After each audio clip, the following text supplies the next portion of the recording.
This is the final video to solve the conditional access policy loop on mysignins, Microsoft.com, because I also faced the same issue and tested lots of ways, but finally found multiple methods to solve the conditional access policy loop on mysignins, Microsoft.com, and I am going to share them with you.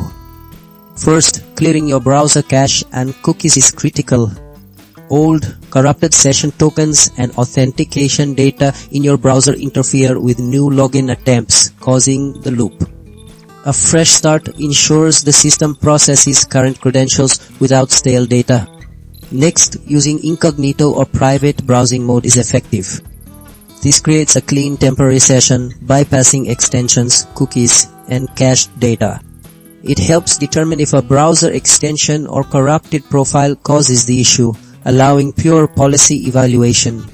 Thirdly, checking your system's date and time synchronization is vital. Authentication protocols, especially with security tokens, depend on accurate timestamps. If your device's clock is out of sync with the server, token validation fails, leading to re-prompts and the persistent loop. Correcting time ensures proper secure communication. Finally, attempting to sign in from a different network or device can resolve the problem.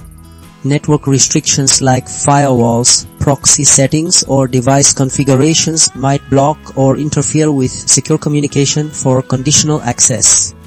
Switching environments isolates if the problem is client-side or network related, allowing policies to be evaluated successfully.